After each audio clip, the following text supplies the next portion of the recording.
अस्सलामुअलैकुम। तो कैसे हैं आप सब लोग? उम्मीद करती हूँ सब ठीक ठाक होंगे, अजी खैरियत से होंगे। और अल्हम्दुलिल्लाह मैं भी बिल्कुल ठीक ठाक हूँ। तो जी आज है 15वां रोज़ा और आज का व्लॉग शुरू कर रही हूँ दोपहर से। और मैं खाने के लिए आज बना रही हूँ अचार गोश्त। तो मैंने सोचा कि बहुत इजी और सिंपल सी रेसिपी है तो आप लोगों के साथ भी शेयर कर लूँ, आप लोगों के लिए भी यूज़फुल रहेगी तो अच्छा होगा। तो बस जी झटपट से बन जाएगी और अभी मैं आपको बताऊंगी इसको बनाने का तरीका। और जी इंग्रेडिएंट्स में हमें चाहिए चिकन। अगर आप गोश्त का बना रहे हो तो आप लोग गोश्त ले लें, मैं चिकन का बना रही हूँ। साथ में जी टमाटर है, दही है और अदरक लहसुन का पेस्ट है जो कि हम लोगों ने पिसवा के ऑलरेडी बॉटल्स में रख दिया है। और साथ में जी ये अचार गोश्त का पैकेट है। तो हम बस अभी के लिए यही है और बाकी फिर जो डलेगा वो मैं आपको साथ साथ जो है वो बताती रहूँगी। आप लोगों ने बस जी पैन ले लेना है और इसके अंदर आप लोगों ने ऑयल अभी नहीं डालना, ऑयल जो है वो हम बाद में डालेंगे। तो सबसे पहले आप लोगों ने पैन के अंदर चिकन को डाल देना है और साथ ही आपने टमाटर डाल देने हैं। टमाटर के साथ आप लोगों ने दही भी डाल देनी है। तो चिकन जो है वो अभी दही के जो है वो पानी में ही बनेगी। उसके बाद जब ये बन जाएगी तो फिर मैं आपको बताऊंगी कि फ़र्दर हमें क्या करना है। अभी जी बस यही मैं डालूँगी और ये सब चीज़ें डालने के बाद मैं मसाला जो है वो हाफ़ पैकेट डालूँगी, फुल में नहीं डालूँगी, फिर वो बहुत ज़्यादा हो जाएगा। और हमारे घर में जो है वो बहुत ज़्यादा तीखा खाना पसंद नहीं किया जाता, तो इसलिए मैं फ़ुल पैकेट नहीं डालूँगी। अभी यहीं पर जो है वो मैं इसके अंदर जो है वो हाफ़ पैकेट ऐड कर दूँगी। तो देखें जी चिकन और दही में ऑलरेडी जो है वो थोड़ा पानी होता है और जी टमाटरों का भी पानी होता है। तो इस वजह से हम इसके अंदर कोई भी पानी जो है वो एक्स्ट्रा ऐड नहीं करेंगे। मैंने जी ये आधा पैकेट जो है वो मसाले का इसके अंदर डाल दिया है और बस अभी जो है वो चिकन इसी में कुक होगा। और मैं जब बनाती हूँ तो मैं इसी तरीके से बनाती हूँ। 2-3 और भी तरीके होते हैं, आप भून कर भी बना सकते हैं और आप इस तरह भी कर सकते हैं कि आप चिकन को पहले ही जो है वो मैरिनेट करके रख दें। चिकन ले लें, मसाला ले लें और साथ में जी दही उसके ऊपर लगा के आप लोग रख दें, वो भी बहुत अच्छा टेस्ट आ जाता है। जो है चिकन के अंदर सारा मसाला भी चला जाता है। बट क्योंकि मुझे अभी फ़ौरन ये बनाना था तो इसलिए मैंने अभी इसको मैरिनेट नहीं किया। बस मैं इसी का दही का पानी चेक करें। आँच मैंने खोल दी है, मीडियम पे आप लोगों ने रखनी है, बिल्कुल फुल पे अभी नहीं करना क्योंकि चिकन जो है वो फिर कच्चा रह जाएगा। अगर बहुत फुल पर कर देंगे पानी फ़ौरन सूख जाएगा तो चिकन जो है वो कच्चा रह जाएगा।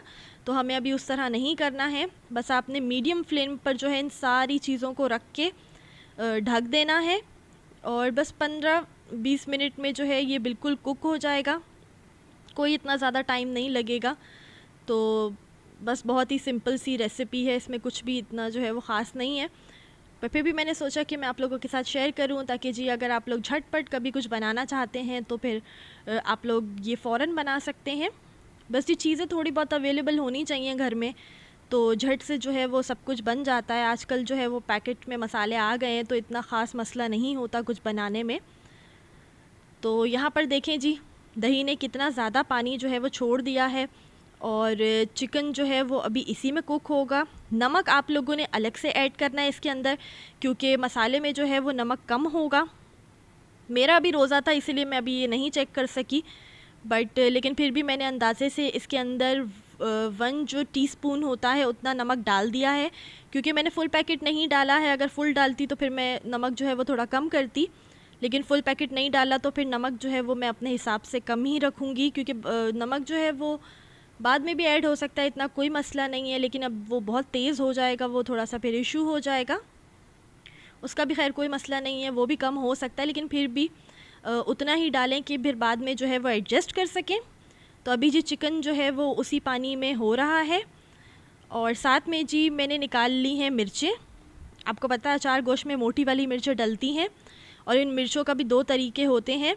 आप चाहें तो इसको बीच में से कट करके इसमें अचार गोश्त का जो मसाला होता है वो भी भर सकते हैं, या आप लोग चाहें तो इसके अंदर जो आमचूर का खट्टा पाउडर होता है आप वो भी भर सकते हैं, अकॉर्डिंग टू आपके कि आप कैसा चाह रहे हैं। मैं जी सिंपल ले रही हूँ क्योंकि मैंने आपको बताया मेरे घर में इतना जो है वो तीखा खाना नहीं पसंद किया जाता, हम ज़रा नॉर्मल खाना ही खाते हैं। तो बस ये अभी चिकन हो रहा है और किचन की जो है माशाल्लाह माशाल्लाह से देखें आप, सारी सफाई हो चुकी है, हर चीज़ जो है वो क्लीन है, बर्तन भी जो है वो हो चुके हैं। आपको पता है जी, जब कुछ कुक हो रहा होता है या कुछ भी, तो बर्तनों का सबसे ज़्यादा टेंशन होता है, क्योंकि एक के बाद एक बर्तन जो हैं वो इकट्ठे होते ही रहते हैं। तो बस जी, यहाँ पर मैंने उसका ढक्कन खोल दिया है और जो पानी उसके अंदर है वो हम सुखा लेंगे। जैसे ही थोड़ा सा पानी कम होगा तो फिर हम इसके अंदर ऑयल ऐड करेंगे। बिल्कुल हमने नहीं सुखाना, क्योंकि फिर जी पानी सूख गया तो ये बहुत ज़्यादा ही ड्राई हो जाएगा और फिर इसको खाने का मज़ा नहीं आएगा, क्योंकि थोड़ी बहुत जो है वो ग्रेवी तो होनी चाहिए सालन में, खाली फिर बोटियों का उतना मज़ा नहीं आता। तो बस अभी मैंने इस स्टेज पे इसके अंदर ऑयल ऐड कर दिया है, और क्योंकि हमने इसको भूना नहीं था इसीलिए अब ऑयल जो है, जब मैं ऑयल जो है वो थोड़ा सा हो जाएगा पानी से इक्वल, तो उसके बाद जी मैं इसको हल्का हल्का भूनना शुरू करूँगी, क्योंकि फिर जो है वो थोड़ा कच्चा फ़ील नहीं आएगा सालन में। अगर भूनेंगे नहीं तो फिर तो जी कच्चा कच्चा सा पन फ़ील होगा, वो ऑयल और पानी एक जैसा नहीं हो सकेगा। तो देखें जी, अब यहाँ पे पानी सूख गया है और ऑयल जो है वो साइडों पर आना शुरू हो गया है माशाल्लाह से। और इस स्टेज पे जी मैंने इसके अंदर ऐड कर दी हैं हरी मिर्चें। बस हमें हरी मिर्चों का जो है वो हल्का सा टेस्ट ही देना है, या आप बोल लें कि बस जी डेकोरेशन के लिए ही डाली हैं, लेकिन मैंने डाल दी फिर भी जी। तो ऑयल जो है वो माशाल्लाह से बिल्कुल सेपरेट हो गया है, आप देख सकते हैं। ये जो निशानी होती है कि आपकी हांडी जो है वो बिल्कुल अच्छी तरह से भुन चुकी है, क्योंकि अगर थोड़ा थोड़ा पानी ऊपर रहेगा और ऑयल आपका मुकम्मल तौर पर जो है वो ऊपर को नहीं आएगा, तो वो मतलब होता है कि हांडी अभी थोड़ी सी जी कच्ची है। तो यहाँ पर जी मैं चूल्हा बंद कर दूँगी और फिर हम इसको साइड पर रख लेंगे। बाद में जी जब मैं इसको गर्म करूँगी तो फिर मैं बाकी की जो है वो टेस्टिंग इसकी कर लूँगी। तो यहाँ पर जी बस मैं हांडी बनाकर आ गई हूँ कमरे में। तो अभी जी ज़ोहर हो चुकी है माशाल्लाह से, तो अभी मैं नमाज़ पढ़ूँगी ज़ोहर की और फिर जो कुरान पाक पढ़ूँगी। और मोस्टली मैं कुरान पाक भी पढ़ लेती हूँ और कभी कभी मैं कुरान पाक की तिलावत भी सुन लेती हूँ तर्जुमे के साथ, क्योंकि जो कुरान पाक को पढ़ना भी जो है वो सवाब का काम है माशाल्लाह से, लेकिन उसको समझना भी हमारे लिए उतना ही ज़रूरी है, क्योंकि फिर जी समझ के ना पढ़ें तो फिर हमें कैसे पता चलेगा जी कुरान पाक में जो है वो अल्लाह ताला ने क्या क्या चीज़ें बयान की हैं और किस किस तरह से क्या क्या चीज़ें करनी हैं। तो इन सब चीज़ों के लिए कुरान पाक को समझना भी बहुत ज़्यादा इम्पॉर्टेंट है हम लोगों के लिए। मैं जो हूँ वो कुरान पाक का तर्जुमा और तफसीर दोनों सुन लेती हूँ, ताकि मैं तर्जुमा भी सुन लूँ और मुझे समझ में भी लग जाए कि उसमें जो है वो क्या क्या चीज़ें बयान की गई हैं। तो बस जी, मिलती हूँ आपसे फिर शाम में। और जी शाम का टाइम हो गया है और असर की नमाज़ मैंने पढ़ ली है, क्योंकि जी सब लोग माशाल्लाह से असर की नमाज़ पढ़ने के बाद ही जो है वो इफ़्तारी की तैयारियां शुरू कर देते हैं, क्योंकि फिर आहिस्ता आहिस्ता इंसान लगा रहे तो फिर जो है वो मगरिब तक माशाल्लाह से सब कुछ कंप्लीट हो जाता है। नहीं तो फिर टाइम कम रह जाए तो जल्दबाजी में सब कुछ बनता है और फिर वो समझ में नहीं आ रहा होता कि इंसान क्या करे। तो आज जी हम लोग यहाँ पर बना रहे हैं मूंग के जो है वो बड़े, और यहाँ पे जी आज फ्रूट चाट नहीं बन रही है, आज बन रहा है बनाना डिलाइट। मैंने जी इस डिश को नाम दिया है, ये इसका नाम है बनाना डिलाइट, और ये बहुत इंस्टेंट बन जाती है और बहुत इजी है। और इफ़ अगर आपके घर कोई मेहमान भी आ जाए ना तो आप इसको झटपट से बना सकते हैं और ये बनती भी बड़े मज़े की है।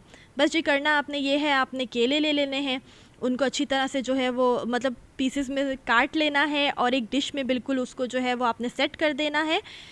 स्ट्रॉबेरीज़ हमारे पास पड़ी हुई थी तो मैंने सोचा कि कहीं ये ख़राब ना हो जाए, तो हमने साथ में जी स्ट्रॉबेरीज़ भी डाल दी, इसका भी बड़े मज़े का टेस्ट आया था। तो उसके बाद जी हमने डाली है केलों के अंदर फ्रेश क्रीम, और फ्रेश क्रीम डालने के बाद आपने इसको अच्छी तरह से जो है वो मिक्स कर लेना है ताकि क्रीम जो है वो सारे केलों पर अच्छे से लग जाए। और बहुत इजी है माशाल्लाह से, झटपट बन गया था, बिल्कुल कोई टेंशन नहीं हुई, कोई इतना काटने का झंझट नहीं था, कोई और मसला नहीं था। बस जी इंस्टेंट सब बन गया था। और हमारी कोशिश ये होती है कि माशाल्लाह से हम जो है वो इंस्टेंट जो है वो वाली रेसिपीज़ जल्दी से पकड़ लें, क्योंकि फिर लंबी करें तो फिर बहुत ही लंबी चली जाती है। तो और यहाँ पर जी ये है कैंडी बिस्किट, और इनको जी हमने क्रश कर लिया है ब्लेंडर में डाल के, ठीक है। इस तरह से आपने जी उसका चूरा कर लेना है, और बस जी कुछ नहीं करना, टॉप पे आपने उस चूरे की जो है वो एक पूरी लेयर लगा देनी है। जैसे जी केक के ऊपर टॉप लेयर होती है, उसी तरह से हमने जी कैंडी बिस्किट की लेयर लगा देनी है ऊपर। और ये बिल्कुल आपका जो है परफेक्ट सा मीठा जो है वो बिल्कुल रेडी हो गया। फ्रूट चाट जो है वो खाते हुए काफ़ी दिन हो गए थे, तो फिर आज हमने सोचा कि चलें कुछ अलग हो जाए, रोज़ एक ही जैसी चीज़ फिर खाने का दिल नहीं चाहता। आपको पता है कि हर चीज़ में फिर थोड़ा सा ट्विस्ट हो तो फिर मज़ा भी आता है खाने का। तो बस जी ये झटपट सा तैयार हो गया है, देख लें आप लोगों के सामने है। कभी भी आप जो है वो इसको ट्राई कर सकते हैं, मीठे का भी हो जाता है मज़ा पूरा, और जी एक अलग से जो है वो डिश भी बन जाती है। और यहाँ पर जी मूंग दाल के बड़े बन रहे हैं। थोड़े दिन पहले जी हमने माश की दाल के बड़े बनाए थे, मैंने वो भी आप लोगों के साथ शेयर किए थे। आज हमने जो है वो मूंग दाल के बड़े बनाए हैं। और बस मूंग दाल का आटा ले लेना है आपने, साथ में जी उसके अंदर अजवाइन डाल देनी है, ज़ीरा डाल देना है, नमक डाल लेना है, और हल्की सी जो है वो क्रश की हुई जो है वो चिली होती है, जो क्रश चिली होती है, बस वो डाल लेनी है आपने। और उसके बाद आपने अच्छे से इसको फेंट लेना है। और साथ में आपने जी जो इसका सीक्रेट और मैजिक इंग्रेडिएंट है वो है जी सोडा। साथ में आपने जी इसके अंदर डाल देना है सोडे की एक चुटकी। उससे फिर आप देखिएगा माशाल्लाह से ये कितने फूले हुए और जो है वो बिल्कुल परफेक्ट बनेंगे।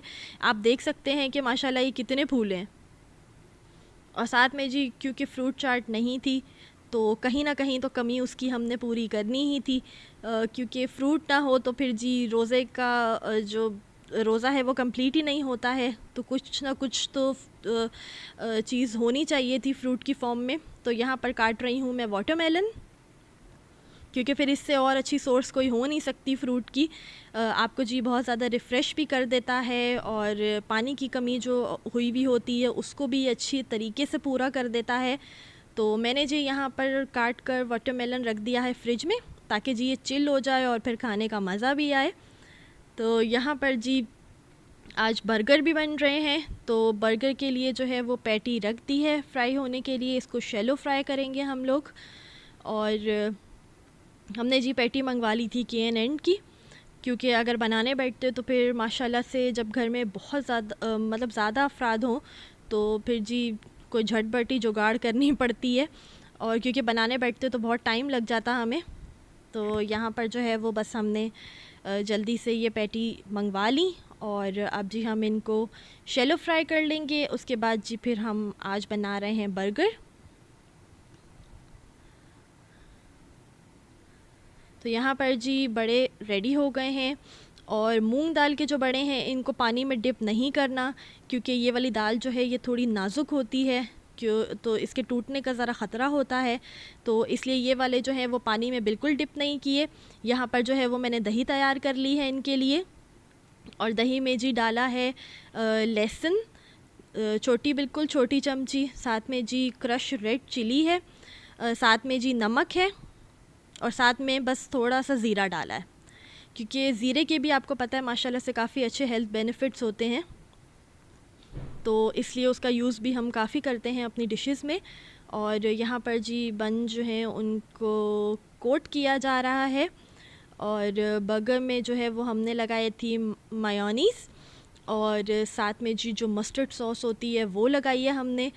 और बस ऐसे ही मिक्स मैच जो है वो करके हम कर लेते हैं डेली, क्योंकि ज़रा कुछ अलग हो जाए तो फिर मज़ा आता है। ज़रा रोज़ एक जैसा टेस्ट जो है वो खा खा के फिर बोरियत फ़ील होती है।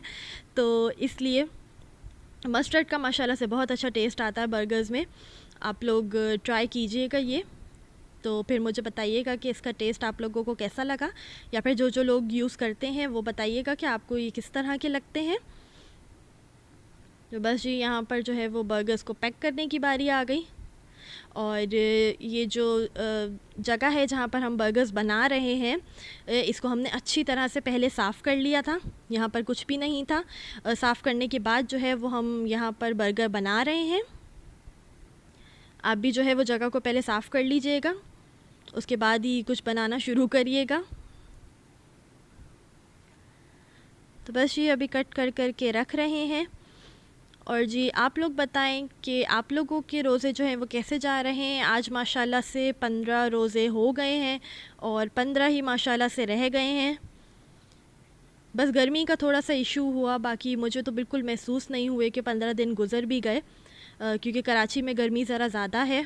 और आप लोग बताइएगा कि आप लोगों की सिटीज़ में जो है वो मौसम किस तरह का है। कि कराची में तो आप लोगों को पता है कि बहुत ज़्यादा हब्स हो रही है और जी कभी कभी हीट वेव भी चलती है। तो बर्गर जी बना के रख लिए हैं साइड में, और यहाँ पर जो है वो हमारे बड़े भी बिल्कुल रेडी हो गए हैं। और मैंने जी ऊपर से बस चाट मसाला डाल दिया था, और ये हमारी होममेड चटनी है इमली और गुड़ की, तो उसको भी डाल दिया है। ज़रा खट्टा मीठा सा टेस्ट आता है तो फिर जी मज़ा आता है खाने का। आपको तो पता है कि जो पाकिस्तानी खाने या जो देसी खाने होते हैं वो तो बस चटपटे ही फिर अच्छे लगते हैं। और यहाँ पर जी मैं अब फ्राइज़ बनाऊँगी बर्गर के साथ, तो उनके लिए मैंने ऑयल रख दिया है। और फ्राइज़ जी लास्ट टाइम नहीं थे हमारे रेडीमेड, तो वो अब हमने मंगवा लिए हैं। और जी यहाँ पे शरबत भी बना के रख दिया है, और फ्रिज की हालत भी काफ़ी बुरी हो रही है। बस ये फ्राइज़ निकाल लिए हैं, अभी इनको जो है वो फ्राई करूँगी। और फ्राई करने के बाद फिर जी देखेंगे कि फ़र्दर क्या काम है। आप लोग बताएं कि आप लोगों का कितना टाइम जो है वो किचन में गुज़रता है। हमारे यहाँ तो माशाल्लाह से फिर काफ़ी लोग हैं, तो सबकी फ़रमाइशें जो हैं वो पूरी करनी होती हैं। किसी की कोई फ़रमाइश होती है, किसी की कोई फ़रमाइश होती है, तो फिर जी माशाल्लाह से सभी की फ़रमाइशें जो हैं वो देख के चलना पड़ता है। तो बस ये फ्राइज़ मैंने डाल दिए थे, वो हो रहे हैं आराम आराम से। और मैं जी अपने हस्बैंड के साथ आ गई हूँ बाहर बिल्लियों को दूध डालने के लिए। और बिल्लियाँ तो देखें बेचारी इतनी निढाल होकर पड़ी हैं कि मैं परेशान हो गई इनको देख के। एक जी बिल्कुल दरवाज़े के आगे लेटी हुई है, और एक बिल्कुल ये हमारे जो डोर के साथ है वो कैबिनेट सा हम लोगों ने रखा हुआ है, कभी कोई चीज़ रख लें या कुछ भी, तो उसके ऊपर जी बिल्ली इतने आराम से बैठी है। पहले तो जी मैं डर गई इसको देख के, आप इसका पोस्ट चेक करें। और जी बस मैं क्या आपको सीन सुनाऊं, कभी कभी जी ये हमारी डोर बेल भी बजा देती है। आप देखें जी वहाँ पर डोर बेल है, और कभी कभी जी जब इसका दिल करता है तो ये आके हमारी डोर बेल भी बजा देती है। और जी जो हमारी थर्ड वन है वो माशाल्लाह से दीवार के ऊपर चढ़ के बैठी हैं। मुझे तो समझ में नहीं आया, ऐसे लगा जैसे आपस में सारी लड़ी हुई हैं, एक दूसरे से इतना अलहदा होके बैठी हुई थी कि हमने सोचा पता नहीं शायद गर्मी ज़्यादा हो गई है, इस वजह से जो है वो इधर उधर बिखरी पड़ी हैं। तो बस जी शाम का टाइम है, और हवा ठीक थी, नॉर्मल चल रही थी, इतनी कोई ठंडी नहीं थी। वैसे कराची में जी माशाल्लाह अच्छी हवाएं चलती हैं, लेकिन आजकल उतनी चल नहीं रही हैं, तो हल्की हल्की सी जो है वो गर्म ही चल रही थी। और ये है माशाल्लाह से जी मेरे घर के बाहर का व्यू। तो मैंने सोचा आज मैं आपको ये भी दिखाती हूँ।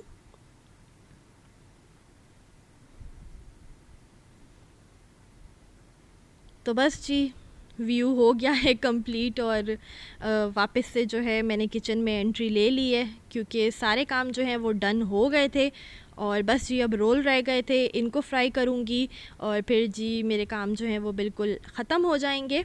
तो रोल मैंने फ्रिज से निकाल लिए थे, और इस तरह से मैंने इनको पहले जो है वो अलग अलग कर लिया है, क्योंकि एक साथ जुड़े हुए होते हैं और एक साथ फिर आप डालें उनको ऑयल में तो वो सारे रोल ख़राब हो जाते हैं। तो बस जी पहले इनको आप निकाल के रख लें, ताकि फिर जी ये थोड़े सॉफ्ट जब हो जाते हैं ना, तो फिर ये ख़ुद ही अलहदा अलहदा हो जाते हैं। तो मैंने ऐसा ही किया है, और इनको बस अलहदा करके मैंने जो है वो अब पैन में डाल दिया है। ये बस यहाँ पर फ्राई होंगे, तो फिर जी मैं जाऊँगी ड्राइंग रूम में, देखेंगे फिर वहाँ की सेटिंग जाके हम। तो ये लें जी, आज घर वालों का दिल जो है वो बैठे बिठाए ब्रोस्ट खाने का भी हो गया। तो जी KFC से ऑर्डर भी कर दिया, और ऑर्डर जी आ भी गया है, कि सभी का दिल कर रहा था, काफ़ी दिन हो गए थे जो है वो KFC के जो है वो ब्रोस्ट नहीं खाया था। तो मेरा तो बहुत फेवरेट है। आप लोग बताइएगा कि आप लोगों को भी KFC की कौन सी जो है वो बर्गर ज़्यादा पसंद है या ब्रोस्ट ज़्यादा पसंद है। मुझे जी ब्रोस्ट ज़्यादा पसंद है, और इस लॉकडाउन के टाइम में जो है वो हमने बहुत ज़्यादा मिस किया इन सब चीज़ों को। तो बस जी आज फाइनली मंगवा ही लिया। तो बस जी अभी जो है सारी चीज़ें सेट कर लूँगी, और फिर जी सब मिलकर बैठकर जो है वो दुआ करेंगे। और आप लोग भी मेरे लिए दुआ करिएगा, और मैं भी आप लोगों के लिए दुआ करूँगी। और सबसे पहले तो अल्लाह ताला का बहुत बहुत शुक्र है कि जो इतनी सारी चीज़ों से नवाज़ा है, अल्हम्दुलिल्लाह। तो बस जी आज का व्लॉग है इतना सा ही। आपको पसंद आए तो जी लाइक कर दें, शेयर कर दें, कमेंट कर दें, और मेरे चैनल को सब्सक्राइब भी कर लें। ओके जी, अल्लाह हाफ़िज़।